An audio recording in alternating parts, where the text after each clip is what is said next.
Boa noite. Mais uma vez estou aqui para falar sobre a santa e gloriosa palavra de Deus.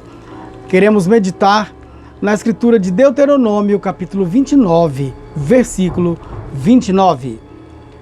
As coisas encobertas são para o Senhor nosso Deus, porém as reveladas são para nós e para nossos filhos para sempre, para cumprirmos todas as palavras desta lei. Que Deus abençoe sua palavra. Bem, podemos abrir a Bíblia e ler, como fizemos. Mas só Deus pode trazer a verdadeira mensagem que está por detrás destas letras, destas escrituras. E neste momento te convido a meditar comigo sobre caminhar com a revelação. Ou seja, a revelação vai caminhando como um cursor. A revelação é dinâmica, ela não para. E você pode parar? Eu posso me dar ao luxo de estacionar, de parar? Não. Se somos filhos de Deus, nós caminhamos com a revelação. Bem, as coisas reveladas são para nós e para os nossos filhos para sempre. As coisas ocultas são para o Senhor nosso Deus.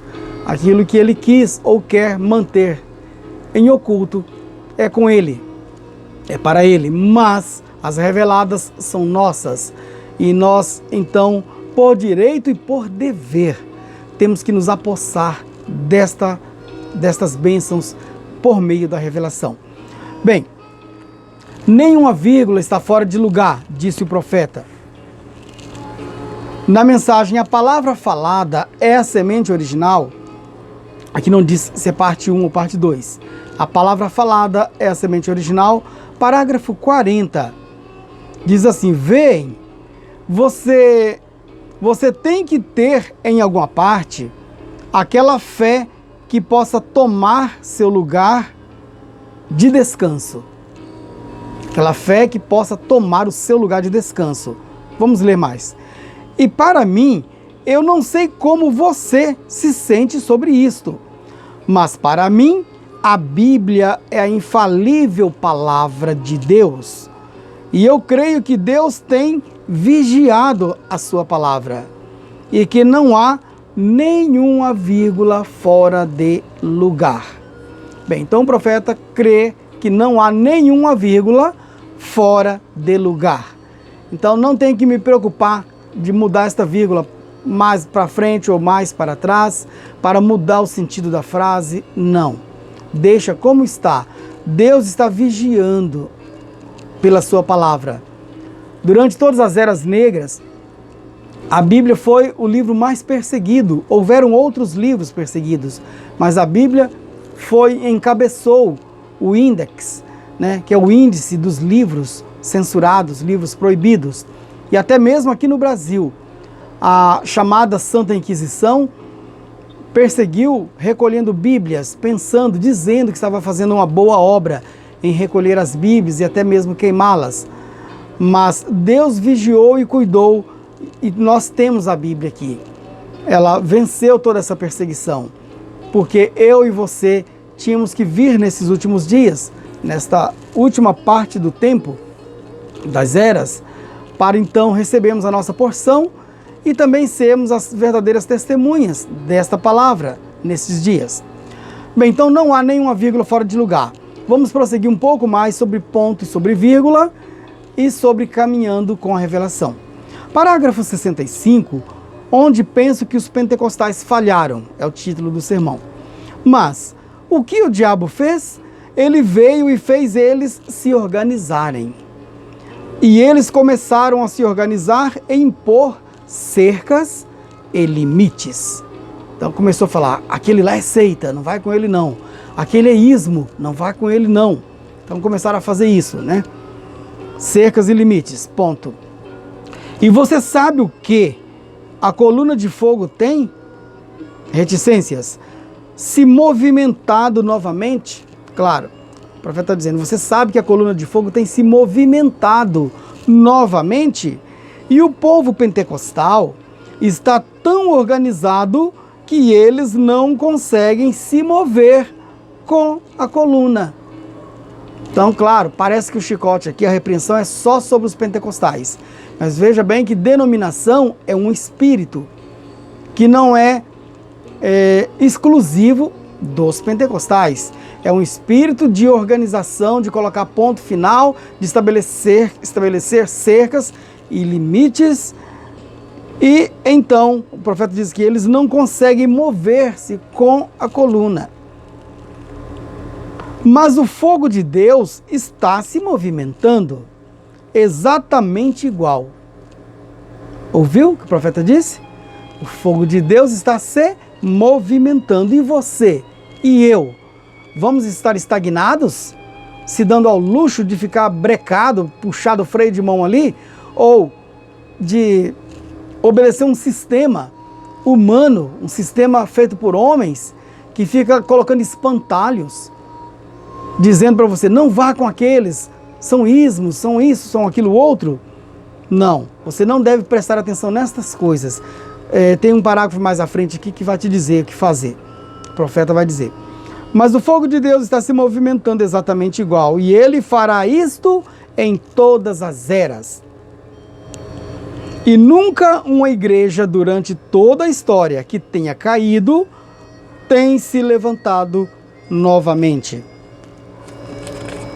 Ou seja, quando um povo se organiza, se denomina, o profeta diz, não se levanta novamente. Eles não se consertam, não conseguem mais. Ficam engessados, ficam atados. Ainda continuando nesse parágrafo. Você sabe isso. Eles estão caídos. E nós não podemos traçar linhas de fronteiras. Nós devemos dizer, nós cremos nisto. Não com um ponto final, mas com uma vírgula. É gostoso ler de novo? Nós devemos dizer, nós cremos nisto, não como um ponto final, mas com uma vírgula. Nós cremos nisto, mas o tanto que Deus irá despejar em nossos corações. E isto é isto. Nós cremos nisto. Bem, então está aqui o conselho do profeta. Foi lido parágrafo 65, onde penso que os pentecostais falharam. Ainda prosseguindo. Na mensagem Testemunhas, aqui pela Gravações da Voz de Deus. Nessa mensagem, no seu parágrafo 204, veja o que o profeta diz aqui. É maravilhoso ler isso aqui. Esta é a igreja. Estão vendo? Conserve seus olhos em Jesus. Seja para onde for que ele se mover. Eu vou ler de novo, tá? Não fique bravo, não. Seja para onde for que ele se mover, vá. Então, se Jesus está movendo como um cursor, Jesus o nosso guia, então, para onde quer que seja que Jesus for, então vá. Se ele sair da igreja metodista, está dizendo que ele saiu, mas aqui está dizendo, se ele sair da igreja metodista, siga em frente com ele. Se ele sair da igreja batista, siga em frente com ele. Se ele sair do tabernáculo Brana, que é no próprio templo onde o profeta estava pregando esse sermão, se ele sair do tabernáculo Brana, o que é para fazer, profeta? Siga em frente com ele. Então veja, se você sentiu que Jesus saiu do tabernáculo, então não vai ficar com o tabernáculo por teimosia. Você vai seguir com Jesus. O profeta mostrou por quê? Porque isso é uma possibilidade. Sim. Porque Jesus não tem nenhum compromisso com a igreja, ele tem com a sua palavra. Ele está onde está a sua palavra. Ainda não terminei o parágrafo. Eu não te deixarei. Não importa a que mamãe pertenceu, a que papai pertenceu. Se isto aconteceu ou aquilo mais, eu irei contigo. Não te deixarei. Aleluia. Eu sou tua testemunha. Eu não posso ir. Tu és parte de mim. Então, você é parte de Jesus. Jesus contém você, contém eu. Então, somos partes dele. E não pode dissecar, não pode separar um do outro. Então, onde Jesus está, temos que estar ali, em unidade. Bem, precioso irmão, preciosa irmã, precioso ouvinte, é muito bom estar aqui compartilhando dessa bênção maravilhosa. Eu quero trazer aqui uma pequena parte na mensagem Qual é a atração sobre a montanha, antes de encerrarmos. Caminhar com a revelação, ou caminhando com a revelação. À medida que ela caminha, nós também caminhamos. Nesta oportunidade, eu quero mostrar aqui que a revelação nesses últimos dias, desde que Laodiceia rejeitou a Jesus, o colocou para fora, colocando a palavra para fora, rejeitando o ensinamento que Deus trouxe através do seu profeta, que restauraria um povo desses últimos dias, a fé, os filhos desses últimos dias, a fé dos pais apostólicos. E os pentecostais rejeitaram isso, colocou para fora.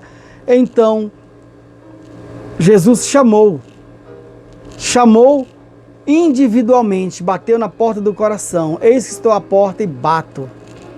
E então, a revelação não deixou de acontecer por causa da rejeição. Porque Deus sabe que tem um povo, uma geração eleita que o aceita, que o recebe. E eu quero mostrar aqui sobre algo. Na mensagem Qual é a atração sobre a montanha?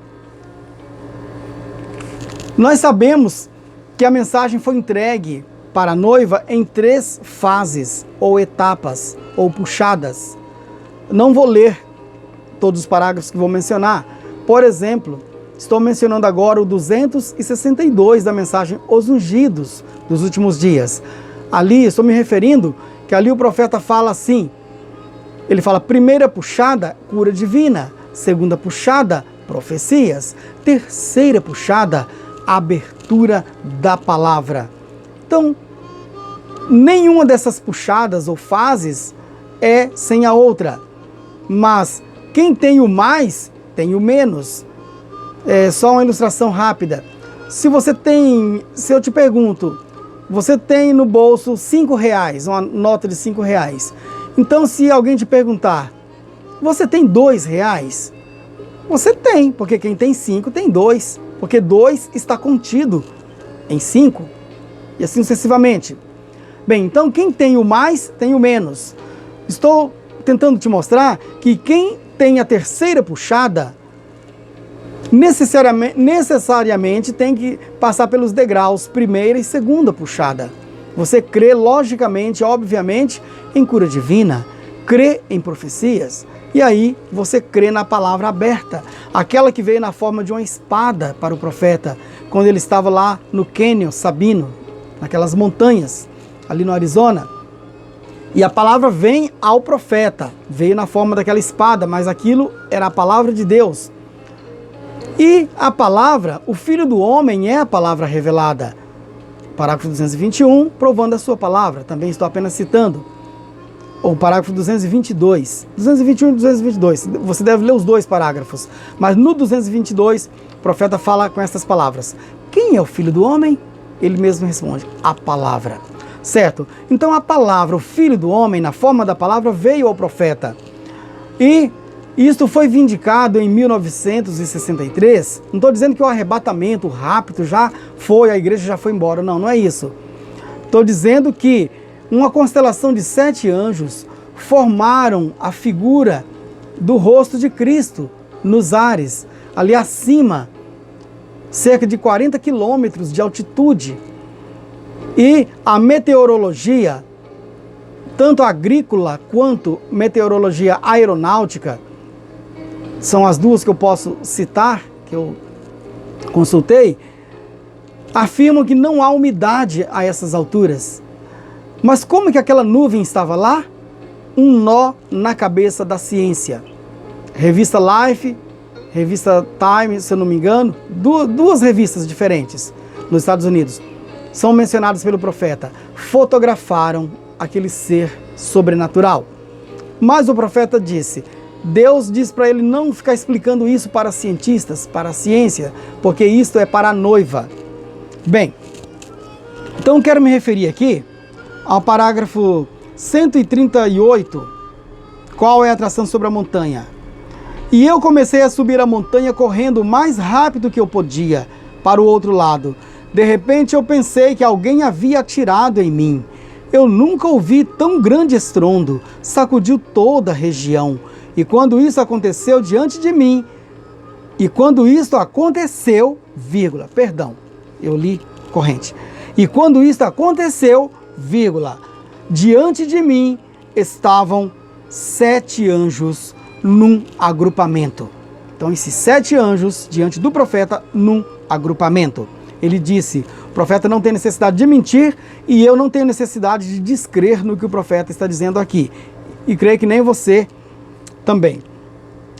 Eu me encontrei com o irmão Fred e os outros pouco depois. Disse, o que foi isso?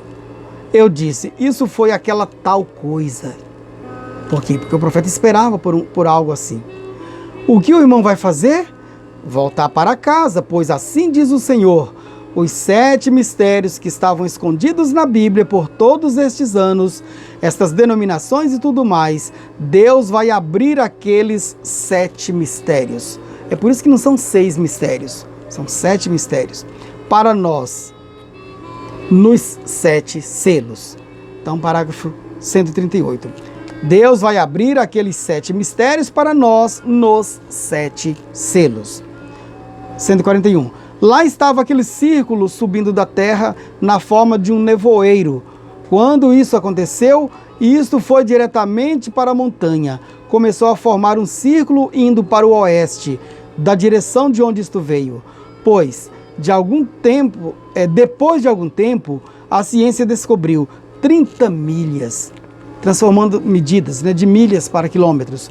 30 milhas, 48 quilômetros de altura e 25 milhas, 40 quilômetros. Então, 40 por 48, de lado a lado, exatamente no círculo da pirâmide. E outro dia, lá de pé, virei a foto para a direita. Então, o profeta virou a foto. Eu não tenho aqui uma foto dessa, para virar para a direita. Para você que está no vídeo, então, na posição 90 graus de giro, É como se algo tivesse assim, e você então girasse, colocasse nessa posição, certo? Então, quando o profeta virou a foto para a direita, e ali está Jesus, como ele estava nas 7 eras da igreja, com a cabeleira branca, mostrando suprema deidade. Ele é o alfa e o ômega, ele é o primeiro e o último, ele é o supremo juiz de toda a eternidade. Lá de pé, confirmou a mensagem desta hora. E haverá luz no tempo do entardecer. O que é tudo isto? O que era isto? Bem, então, não precisa interpretação, não precisa hermenêutica humana, estou falando, Precisa sim a interpretação do próprio Deus. Ele é o seu próprio intérprete. E ele tem seus ministros, ele tem seus ensinadores. Ele mesmo deu uns para apóstolos, para profetas, para evangelistas, pastores e mestres.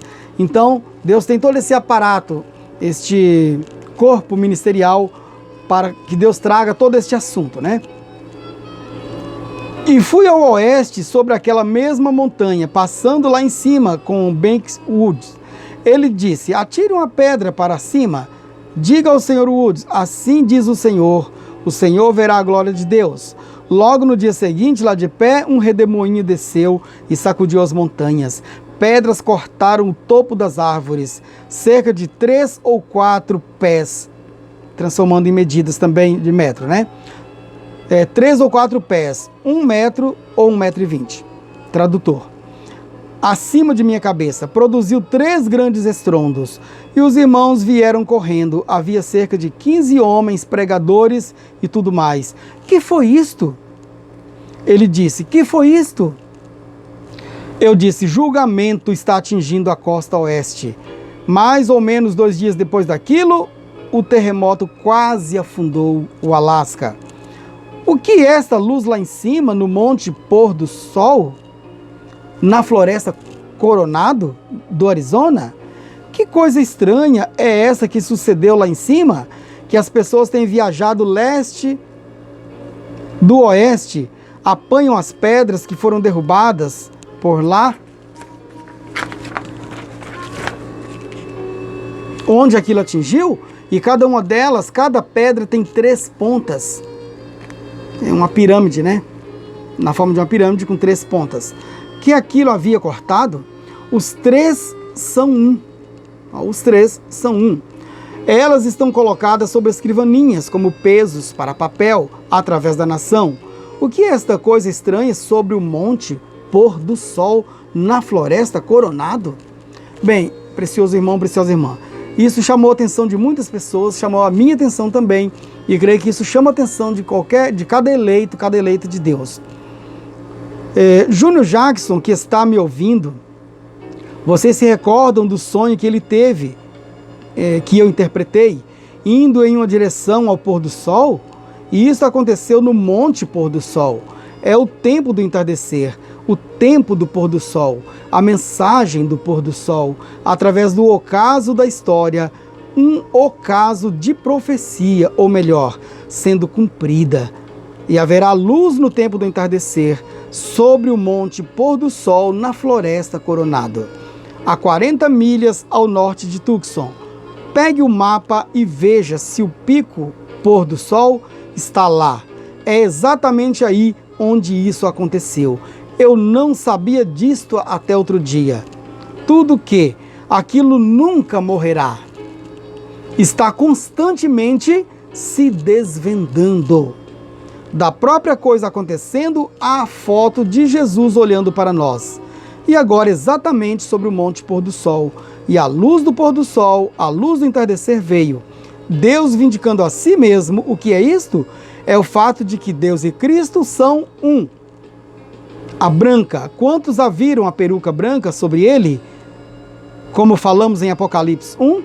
Vejam, a suprema deidade, suprema autoridade, não outra voz, não outro Deus, nenhum outro nada. Nele habita corporalmente a plenitude da divindade. Os anjos, eles mesmos são sua peruca. Amém. O que aconteceu sobre o Monte Pôr do Sol? Deus confirmando sua palavra. É disso que se trata todo esse tumulto. Você acha que isso é um tumulto? O profeta disse aqui. É disso que se trata todo esse tumulto. Observe, é Deus cumprindo sua palavra prometida outra vez, de Apocalipse 10, 1 ao 7. E nos dias do soar da mensagem do 7º anjo se cumprirá o mistério de Deus. O mistério escondido de Apocalipse 10, 1 ao 7. A última mensagem para a última era da igreja. Cumpre exatamente nesta era. São Lucas 17, 30. O dia em que o Filho do Homem se há de manifestar. E surgirão falsos profetas e falsos cristos, mostrarão grandes sinais e maravilhas, de tal maneira que enganariam os escolhidos, se possível. As pessoas continuam em dúvida, e como sempre a igreja está igualmente confusa. Então não é de se estranhar se você estiver confuso. O profeta disse aqui dessa confusão, né? Confusão profetizada. Mas isso não fica assim. Vou parar minha leitura dessa sequência de parágrafos por aqui, né? Eu tomei o 138 até o 149. Depois eu vou aqui no 152 para você ver algo aqui, ó. E o Deus dos céus prometeu que no tempo da tarde teria luzes do entardecer. Há 3 anos, não perca isso aqui, há 3 anos atrás, este mistério era uma profecia. Era uma profecia. Senhores, é este o tempo? Mas agora é história. Já passou. A promessa está cumprida. Que tempo é este, Senhor? E qual é a atração? Deus cumprindo sua palavra. Ele é o mesmo ontem, hoje e eternamente. O parágrafo 152. Bem, neste caso, eu estarei encerrando aqui. Está cumprido, né? O profeta disse que isso era uma profecia há 3 anos atrás. Quero dizer para você que este sermão que eu li aqui, qual é a atração sobre a montanha, foi pregado em 1965. Aí você conta voltando 3 anos. 65, você volta um ano, 2, 3. Você volta exatamente 65, 64, 63, 62. No final do ano de 1962, o profeta pregou um sermão chamado Senhores, é este o tempo? E naquele sermão, ele teve a visão destas coisas. Então ele teve a visão profética, ou seja, teve a profecia de que estas coisas aconteceriam. E elas aconteceram. Por isso ele disse que 3 anos antes, isso mantinha como uma profecia, mas agora já não é mais uma profecia. Porque uma profecia dura até ser cumprida. Quando ela cumpre-se, deixa de ser profecia e passa a ser uma história, porque entra para a história. Então isso é o que afirmou o parágrafo 152. Sem nenhuma interpretação, sem nenhuma ideia minha ou de quem quer que seja, apenas o profeta dizendo. Apenas comento, porque esse é o trabalho de quem prega a palavra, de quem ensina a palavra. É comentar, trazer a fala que Deus dá sobre este assunto. Nós vamos encerrar por aqui. E se você duvida que é assim, leia lá no livro de Neemias que você vai ver que Esdras e Neemias, eles estavam ali e Esdras, o escriba, ele lia a palavra e explanava, explicava para o povo. Lia a palavra e explicava para o povo. Lia a palavra, explicava para o povo. Os sacerdotes, os levitas, também fazendo isso. Então é assim que foi trazendo luz para aquele povo, para restaurar naquele tempo lá os muros, né, a reconstrução dos muros de Jerusalém. E para nós hoje não é diferente. Deus também tem o seu quíntuplo de Efésios, o seu verdadeiro quíntuplo, que é Ele mesmo quem instituiu. E tudo que tem verdadeiro, existe também o falso, em contraposição. Então não há de se duvidar que existe também um falso quíntuplo, que trata de desvirtuar a palavra de Deus para as pessoas. Mas o eleito não pode ser enganado. Caminhando com a revelação. Que Deus te abençoe, no nome do Senhor Jesus Cristo, e até nosso próximo vídeo, se Deus quiser.